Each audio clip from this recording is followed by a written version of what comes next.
សួស្តីបងប្អូនថ្ងៃនេះខ្ញុំនិយាយពីរឿងការបង្រៀនគួរមិនយកលុយរបស់ខ្ញុំហ្នឹងតើមានសិស្សរៀនប៉ុន្មានអ្នកកាលវីដេអូមុនបងប្អូនឃើញហើយថាលើកដៃប្រហែលជា30-40នាក់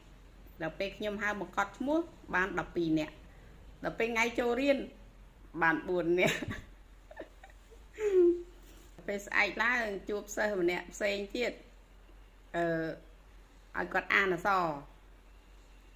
រសៀវភៅគាត់អានអត់ដាច់ទេខ្ញុំសួរថាហ្នឹងអក្សរអីអក្សរសចុះស្រៈនេះស្រៈអីអត់ស្គាល់ស្រៈអីផងហើយហៅរៀនអត់រៀនថាចាំស្អែកអ្នកគ្រូឥឡូវស្អែករហូតមកដល់ថ្ងៃហ្នឹងអត់ទាន់ឃើញចូលរៀនទេ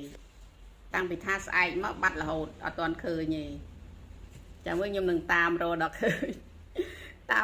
មសួរដល់បានចូលរៀនវីដេអូនេះដែរសូមផ្ដាំទៅកូនសិស្សដែលអត់ទាន់បានចូលរៀនណាសូមឆាប់រស់រាន់ឡើងព្រោះអីអ្នកគ្រូបង្រៀនតែបង្រៀនគឺបង្រៀនទៅមុខហើយគឺអត់បង្រៀនថយក្រោយទេពេលវេលាមិនរងចាំយើងទេហើយមួយទៀតបើកូនណាដឹងថាអក្សរខ្លួនឯងអត់ស្អាតឆាប់ចូលរៀនជាមួយអ្នកគ្រូធានាថាបរៀនតាមអាទិត្យទេដឹងតែស្អាតភ្លឹងតែម្ដងខ្ញុំនឹងព្យាយាមហៅកូនសិស្សដែលមិនទាន់បានចូលរៀនដែលអានអក្សរមិនសូវដាច់អានតាក់អីហ្នឹង